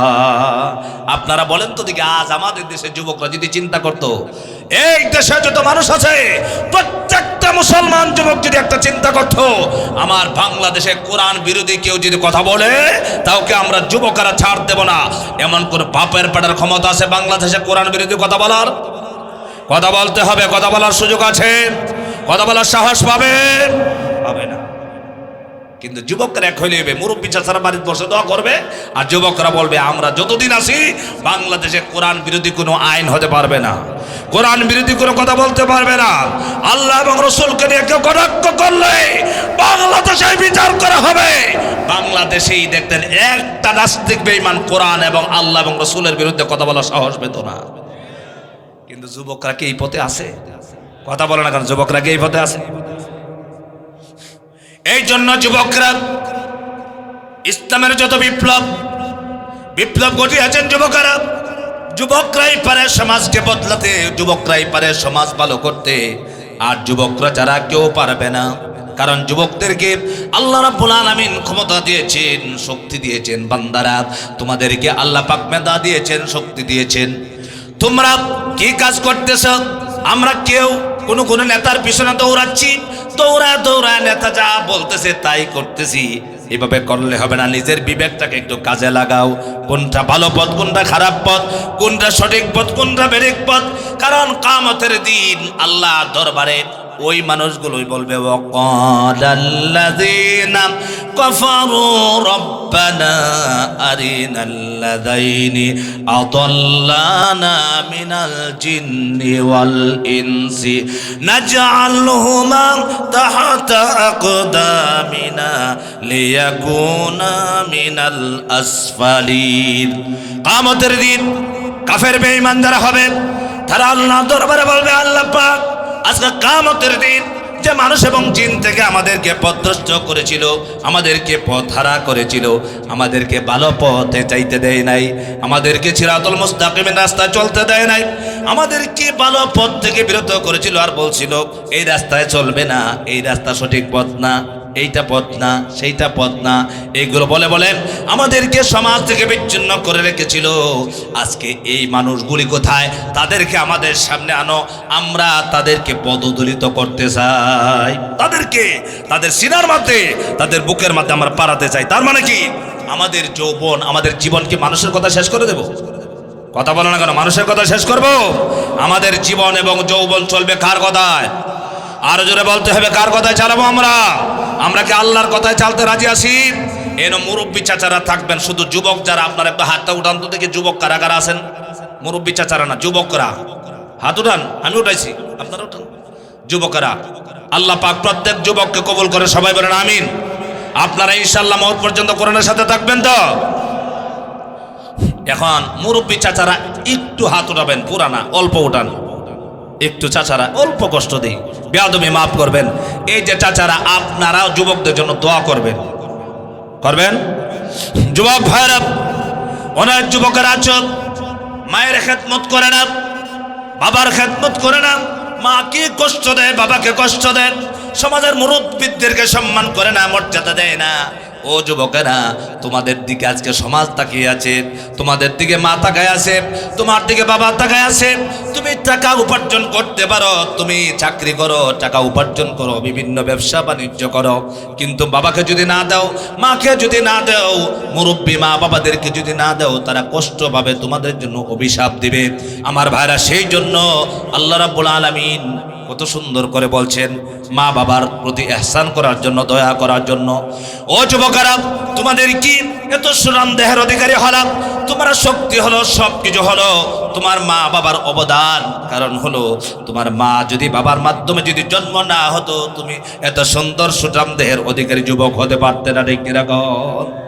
যে সময় তুমি ছোট ছিলে, তোমার বাবা অত্যন্ত মহব্বত করে, অত্যন্ত ভালোবেসে তোমার মুখে তুলে তুলে ভালো খাবার দিতেন, অত্যন্ত আদর করে যত্ন করে ভালো ভালো খাবার চোপড় তোমাকে পরাতেন।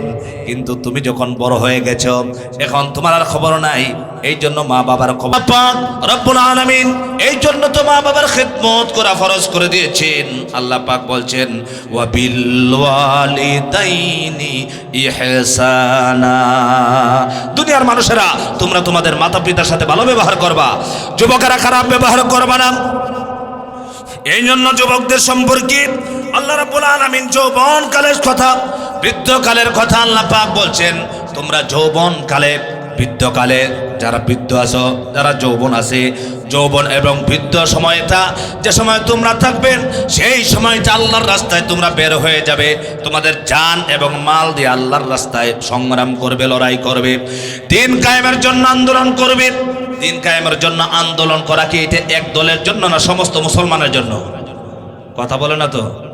কারণ রসুল দিন কায়েম করেছেন, দিন কায়েমের জন্য আন্দোলন করেছেন, এটা কোনো রাজনৈতিক কথা না। কথা বলেন ঠিক না?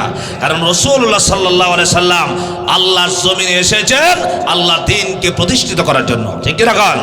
আল্লাহ পাক বলেছেন, আনা আকিমুদ্দিন ওয়ালা তাতাফাররাকু, তোমরা আমার দিনকে কায়েম করো।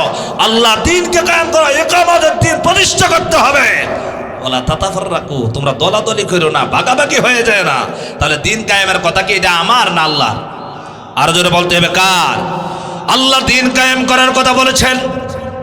আল্লাহ পাক বলেছেন, তোমরা জিহাদ করো, সংগ্রাম করো, লড়াই করো। কার বিরুদ্ধে? মুসলমানের বিরুদ্ধে না কাফেরদের বিরুদ্ধে? আরো জোরে কার বিরুদ্ধে? কাফেরদের বিরুদ্ধে। সাহাবীরা সংগ্রাম করেছেন, লড়াই করেছেন। সাহাবীরা নওজোয়ান কালে যুবকেরা যুদ্ধ করেছেন, সংগ্রাম করেছেন।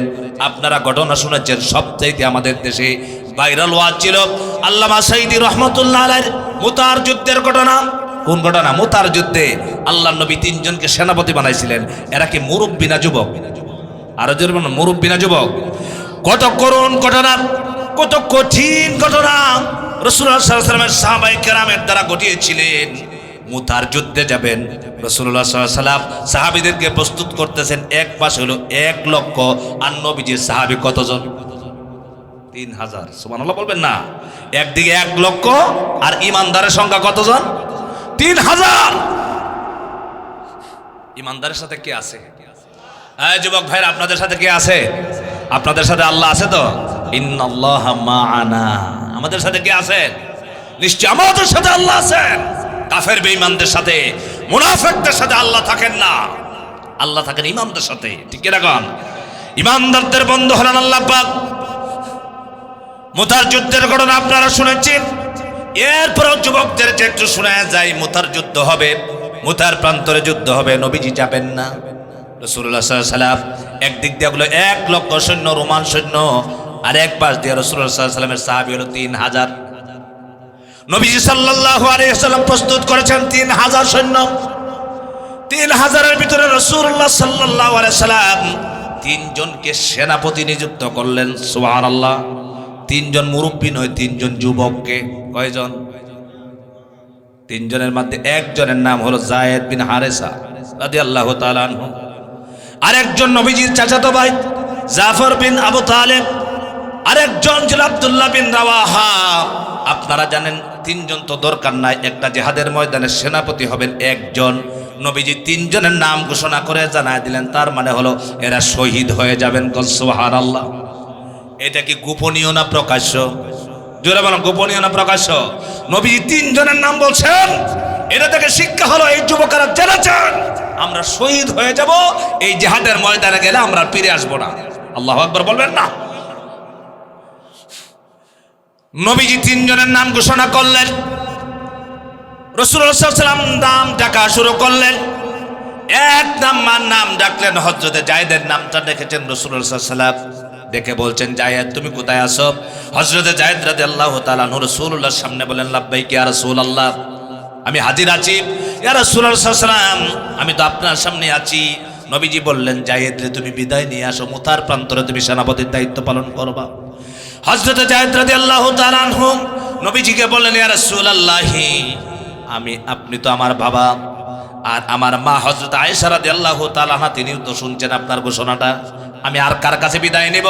আমি প্রস্তুত আছি, আমি জিহাদের ময়দানে সেনাপতির দায়িত্ব পালন করার জন্য প্রস্তুত আছি। কিন্তু একবারের জন্য জায়েদ বললেন না, আমি জিহাদে যাব না। নওজোয়ান যুবক হযরত জায়েদ রাদিয়াল্লাহু তাআলা আনহু তিনি প্রস্তুত, জিহাদের ময়দানে যাবেন। এরপরে আল্লাহ নবী সাল্লাল্লাহু আলাইহি সাল্লাম হযরত জাফর বিন আবি তালিব রাদিয়াল্লাহু তাআলা আনহুকে ডাকলেন, বললেন আমার চাচাতো ভাই জাফর, তুমি কোথায়? প্রস্তুত হও, তুমি জিহাদের ময়দানে সেনাপতির দায়িত্ব পালন করার জন্য যেতে হবে। তুমি বাড়িতে যাও, বিদায় নিয়ে আসো। হযরত জাফর রাদিয়াল্লাহু তাআলা আনহু রাসূলুল্লাহর কথার সাথে সাথে, অথচ তিনি কিছুদিন আগে হিজরত করেছিলেন আবিসিনিয়া, সেখান থেকে তিনি এসেছেন। হযরত জাফর বিন আবি তালিব রাদিয়াল্লাহু তাআলা আনহু বাড়িতে গেলেন, গিয়া বিবির কাছে গেলেন, গিয়া বললেন, বিবি রে, আমাকে রাসূলুল্লাহ সাল্লাল্লাহু আলাইহি ওয়াসাল্লাম তিনি আমাদেরকে সেনাপতির দায়িত্ব দিয়েছেন। 1,00,000 কাফের বেঈমানদের বিরুদ্ধে আল্লাহর নবী 3,000 সৈন্য প্রেরণ করতেছেন। মুতার ময়দানে যুদ্ধ হবে, সেখানে আমার আগে একজন সেনাপতি নবীজি নিযুক্ত করেছেন জায়েদকে, দ্বিতীয় নম্বর সেনাপতি আল্লাহর হাবিব আমার নাম ঘোষণা করেছেন। বউকে ডাক দিয়া বলতেছে, বিবিকে বলতেছে, বিবি রে, তোমার কাছে শেষ বিদায় নিতে এসেছি। তোমার সাথে অনেকদিন আমি পরিবার পরিজন করেছি, তোমার সাথে সম্পর্ক করেছি, তোমার সাথে চলেছি, চলাফেরা করেছি। ভুল ভ্রান্তি হলে মাফ করে দিও, হয়তো আমি আর ফিরে আসবো না। আর আমার সন্তানগুলোকে আমি যে রাস্তায় আছি সেই রাস্তায় পরিচালনা করো, দিনের রাস্তায় পরিচালনা করো। বিবি বলতেছে, স্বামী আপনি জিহাদের ময়দানে যাবেন, নবীজি আপনার নাম ঘোষণা করেছেন, আমি বাধা দিতে পারি না, আপনাকে বাধা দিব না। কিন্তু আমার স্বামী গো, আপনার প্রাণে আপনি আমার প্রাণের স্বামী, আপনার জন্য আল্লাহর দরবারে দোয়া করতেছি, আল্লাহ তাআলা যেন জিহাদের ময়দান থেকে আপনাকে আমার কাছে আবার গাজী বানায় ফিরাইয়া দেন। হযরত জাফর বিন আবি তালিব রাদিয়াল্লাহু তাআলা আনহু তরবারি হাতে ছিল, তরবারি উল্টা হাত উল্টা পিঠ দিয়া স্বামীর হাতের মধ্যে চুচ্চ করে একটু আঘাত করে বললেন, আমার স্ত্রী, তুমি এই উল্টা দোয়াটা করবা না, এই উল্টা দোয়াটা তোমার জন্য কখনো কবুল হবে না।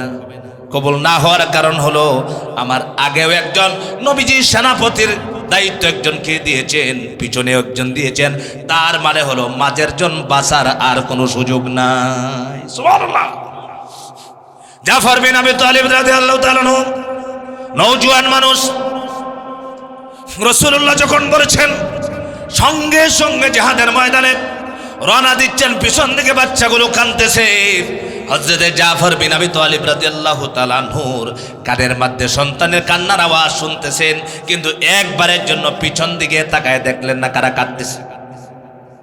জিহাদের ময়দানে চলে গেলেন। আমার ভাইয়ের ঘটনা শোনা এবং বলা যত সহজ, যারা গিয়েছিলেন, যারা জিহাদের ময়দানে শরীক হয়েছিলেন, তার মানে হলো নিশ্চিত মৌতের দিকে তারা অগ্রসর হয়েছিলেন, ঠিক কিনা বলে? আল্লাহু আকবার। মুতার যুদ্ধে যাবেন। শেষবারে সেনাপতি হলো আব্দুল্লাহ বিন রাওয়াহা, তিনি মাত্র নতুন বিয়ে করেছেন। যুবক ভাইরা, তোমরা তো যুবকেরা নামাজে পড়ো না, এই যুবক মানুষ মাত্র বিয়েটা করেছেন, বাসরও করেন নাই। অত্যন্ত সুন্দরী রূপসী একজন মেয়েকে বিয়ে করেছেন, মদিনার অত্যন্ত সুন্দরী ছিল। আব্দুল্লাহ বিন রাওয়াহা যেদিন তার বাসর রাত হবে, ফুল সজ্জার রাত হবে, সেই দিন নবীজি ঘোষণা করেছেন জিহাদের ময়দানে যাওয়ার জন্য। আব্দুল্লাহ বিন রাওয়াহা বাড়িতে গেলেন, যাওয়ার পর দরজার সামনে দাঁড়ায় শুনলেন নতুন বধূ ঘরের ভিতরে গুনগুন করে আল্লাহর কোরআন পড়তেছেন। বউ কোরআন পড়তেছেন, বাহির থেকে আব্দুল্লাহ বিন রাওয়াহা নতুন বধূকে উল্লেখ করে বললেন, বিবিরে, একটু সময়ের জন্য তোমার কোরআনে কারিম তেলাওয়াতটা থামাও, একটু বন্ধ করো, আমি তোমার স্বামী এসেছি, একটু কথা বলতে চাই, তোমার কাছ থেকে আমার জীবনের জন্য শেষ বিদায় নিতে আসছি। কোরআনুল কারিম তেলাওয়াত বন্ধ হয়ে গেল। বিবি ঘর থেকে কথা বলছেন, স্বামী বাহির থেকে কথা বলতেছেন, একজন আরেকজনের মুখোমুখি হলেন না। ভিতর থেকে বিবি বারে বার বলতেছে, স্বামী আপনি কোথায় যাচ্ছেন? স্বামী বলছেন, আমাকে রাসূলুল্লাহ সাল্লাল্লাহু আলাইহি ওয়াসাল্লাম জিহাদের ময়দানে পাঠাচ্ছেন, আমাকে সেনাপতির দায়িত্ব দিয়েছেন, আমি জিহাদের ময়দানে গেলে শহীদ হয়ে যাব, হয়তো তোমার সাথে আর আমার কোনোদিন সাক্ষাৎ হবে না।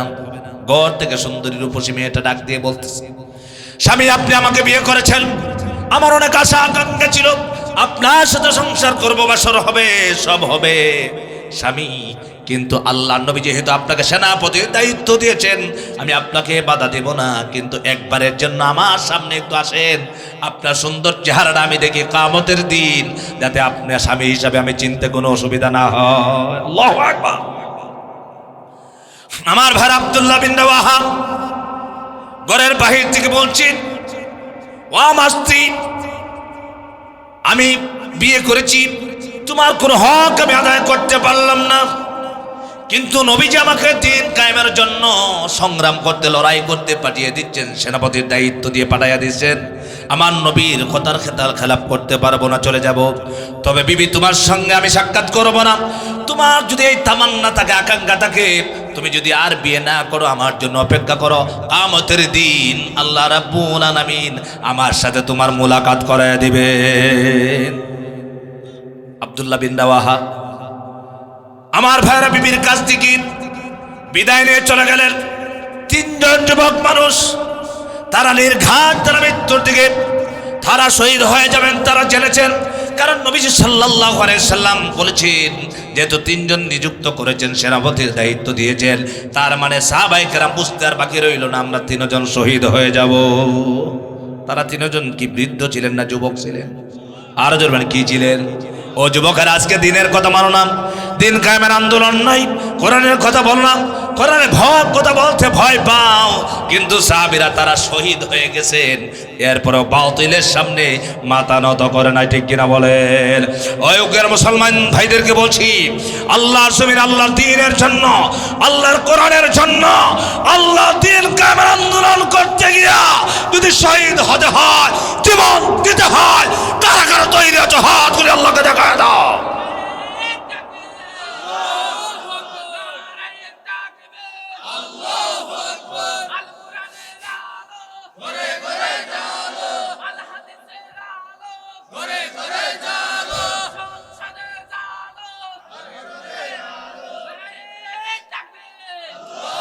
আমার সম্মানিত ভাইরা, একজন একজন করে তিনজন শহীদ হয়ে গেলেন, এই ঘটনা আপনারা জানেন, কিন্তু আমি বলতে চাই, যারা শহীদ হলেন তারা নিজের বিবি, নতুন বিবি ঘরে রেখে চলে গেছেন, ঠিক না? বাচ্চা রেখে চলে গেছেন, বিবি বলেছেন স্বামী আমার সামনে আসুন, কিন্তু শেষবারের মতো দেখতে চাই তাদের ভিতরে ছিল ঈমান, ঠিক কিনা বলেন? সম্মানিত ভাইরা, শেষ পর্যায়ে তিনজন শহীদ হয়ে গেলেন। চতুর্থ সেনাপতি হলেন খালিদ বিন ওয়ালিদ রাদিয়াল্লাহু তাআলা আনহু। সুবহানাল্লাহ। আমার ভাইরা, তার মানে হলো মুসলমান যারা, ইমানদার যারা, তারা কখনো বাতিলের সামনে মাথা নত করে না। কথা বলে ঠিক কিনা? কারণ হয়েছি একদিন, মরবো কয়দিন? এ কথা বলে না। জন্ম নিয়েছি একদিন, মরবেন কয়দিন? একদিন মরণ লাগবে না? মরণ লাগবে, কিন্তু এই জেনতেন মরণের চাইতে, শাহাদাতের মওতের চাইতে দামি মওত আর নাই। শাহাদাতের মৃত্যু যারা বরণ করছে, আল্লাহ পাক বলেছেন, ওয়ালা তাকুলু লিমান ইউকতালু ফি সাবিলিল্লাহি আমওয়াত। আল্লাহর দ্বীনের জন্য, আল্লাহর কোরআনের জন্য, আল্লাহর জমিনে আল্লাহর দ্বীনকে বাস্তবায়ন করার জন্য যারা আন্দোলন করে শাহাদাত বরণ করে, আল্লাহ পাক বলেন তারা মৃত না, তারা জীবিত। আল্লাহু আকবার। আল্লাহ তাআলা আমাদেরকে সেই আকাঙ্ক্ষা, তামান্না লালন করে আমল করার তৌফিক দিন। সবাই বলেন আমিন। প্রত্যেকটা যুবককে দ্বীনের জন্য কবুল করে, সবাই বলেন আমিন। দ্বীন ইসলাম কি কারো কোনো এটা দলের না সবার? কথা বলে না। আমরা যত ধর্মের, যত দলের মানুষ আছে যারা মুসলমান, সবার ধর্ম কয়টা? জোরে বলতে হবে, সবাই বলেন ধর্ম কয়টা? এই যে কয়েকজনে বলে, আমি একবার সবার মুখ থেকে শুনতে চাই, আমরা সকলের কোরআন কয়টা? ধর্ম কয়টা? নবী আমাদের শেষ নবী, আমরা সকলের নবী কয়জন? একজন। শেষ নবী আমাদের রব কয়জন? তাহলে এখানে এত মারামারি আছে? কথা বলে না কেন? মারামারি আছে? মারামারি নাই। দ্বীনের ব্যাপারে কোরআনের ব্যাপারে কোনো ঝগড়া নাই। তবে একটি কথা আমাকে সেটা বলতেই হবে, সেটা হলো এই কোরআনের বিরুদ্ধে যদি আমার কথা যায়, আমার বাবার কথা যায়, আমার নেতার কথা যায়, আমি সেই নেতার কথা, আমার বাবার কথা আমি মানতে পারি না, আর আমার কোরআনের বিরুদ্ধে আমি যেতে পারবো না। ঠিক না? আল্লাহ তাআলা আমাদেরকে আমল করার তৌফিক দেন, সবাই বলেন আমিন। তাহলে সবচেয়ে মানুষের জীবনে দামি সময় কোনটা বলেন তো? এই সবাই বলে না, বলেন না বাবারা, কোনটা বলেন? যৌবনকাল। তাহলে এই যৌবনকালকে আমরা মূল্যায়ন করবো তো ইনশাল্লাহ। সামনে শাবান মাস, রমজান মাস আসতেছে, রমজানের রোজা রাখবো না আমরা ইনশাল্লাহ?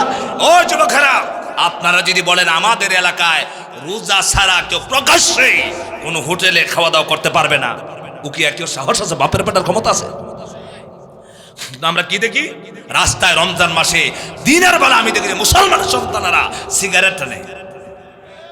কথা বলেন না কেন? এটা কি ইমাম সাহেব, খতিব সাহেব বয়ান দিয়ে বন্ধ করবেন? বয়ান দেওয়া সব কাজ হয় না। এই দেশে যুগ যুগ ধরে বয়ান হচ্ছে আল্লাহ দিনের কথা, কোরআনের কথা, কোরআনের আইনের কথা, কিন্তু কোরআনের আইন তো বাস্তবায়ন হয় না। হয়েছে? বন্ধ হয়েছে, অপরাধ বন্ধ হয়েছে, কিন্তু শুধু সব কাজ বয়ান দেওয়া হয় না। কথা বলেন না কেন? বয়ান দেওয়া হয়। এই জন্যে আল্লাহ তাআলা যেখানে শক্তির প্রয়োজন, শক্তি দিবে কারা? মুরব্বী বাবারা না যুবকেরা?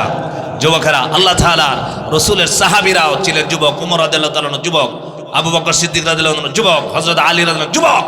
যুবকরাই ইসলামের বিজয় এনেছেন। আমাদের দিকে এই জাতি তাকিয়ে আছে, যুবকদের হাতেই হবে ইসলামের বিজয়। ঠিক কি রাখুন? আল্লাহ তাআলা কোরআনের বিজয় করুন, ইসলামের বিজয় দান করুন, সবাই বলেন আমিন। আল্লাহ তাআলা আজকের এই মাহফিলকে কবুল করুন, এই যুবক ভাইদেরকে কবুল করুন। আজকে আমি অনেক ক্লান্ত হয়ে অনেক দূরের মানুষ এসেছি, আপনারা মনে কষ্ট পেয়েছেন? আমি কোনো দলের পক্ষে ভোট চাইছি আপনাদের কাছে? কথা বুঝতেছেন আপনারা? আমরা প্রতি 10 মিনিট করলে কি হবে? মাহফিল সবসময় মানুষের আগ্রহ থাকতে শেষ করবেন।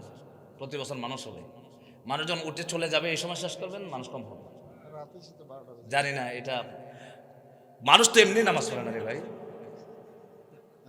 না না বলেন, এটা কি বাস্তব ভাই? মনে কষ্ট নিলে বলবো না। আমি, আপনারা ইউটিউবে দেখছেন, আমি সব জায়গায় হক কথা বলার লোক। কথা বুঝতে পেরেছেন? আমাকে কে মেরে ফেলবে আর কে খেয়ে ফেলবে এই সব বই করার সময় আমার নাই। আমি আওয়ামী লীগের আমলেও কথা বলেছি, সব জায়গায় কথা বলেছি, হক কথা বলি, কারো মুখের দিকে তাকায় কথা বলি না। এই যে মুসল্লিরা আছে ভাই, ফজরের নামাজ কি সবাই পড়বে? আজকে পড়বেন ইনশাল্লাহ? আল্লাহ যেন আজকের ইনশাল্লাহ কবুল করে, সবাই বলেন আমিন। কিন্তু অনেক সময় বেগাতে রাত বেশি হইলে একটু ডিস্টার্ব হয়। আপনারা মাহফিল আগামীতে আরো আগে শেষ করার চেষ্টা করবেন। 11টার ভিতরে মাহফিল ক্লোজ করে এদিকে জোহরের পরে শুরু করে দেবেন। কথা বুঝতেছেন? সম্মানিত ভাইরা, আমি আরো 15 মিনিট না, আরো 1 ঘন্টা ওয়াজ করতে পারবো ইনশাআল্লাহ। কি পারবো না? তবে আমি মনে করি দোয়া করতে করতে আমাদের 12টা বাজবে। 12টার পরে আর মাহফিলকে রাখা আমি উচিত মনে করি না। এই জন্য ভাই, আপনারা যুবকরা যদি কষ্ট নেন, বলে হুজুরকে এত দাওয়াত দিয়ে মহব্বত করে নিয়ে আসি, কারণ হুজুর আমাদের বিরুদ্ধে কথা বললেন। সম্মানিত ভাইরা, যদি আমল করা যায়, যে কথাগুলো বলছি এগুলো যথেষ্ট হয় না? কথা বলেন না কেন? আর আমল যদি না করা হয়, আপনারা যে এখানে মাহফিল করছেন কি আমল করার জন্য না শুধু ওয়াজ শোনার জন্য? কোনটা বলে? আমি বলতে চাই যুবক ভাইদেরকে অনুরোধ করে বলছি, আপনারা নিরপেক্ষভাবে এই সমাজের কল্যাণমূলক কাজ করবেন। আপনারা যুবক যারা আছেন, আপনারা একটা এলান দিয়ে দিবেন, আমাদের এই সমাজে কেউ বাদ্য বাজনা বাজাতে পারবে না। কথা বলে না কেন? পারবেন? যুবকদের কাজ এগুলো, খালি মাহফিল করা যুবকদের কাজ না।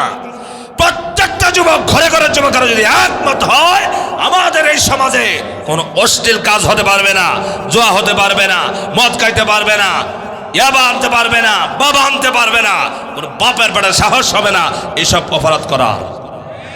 কারা এক হইলে বলেন? কথা বলেন না কেন? কারা? তাহলে আপনারা কি এটা করবেন ইনশাআল্লাহ?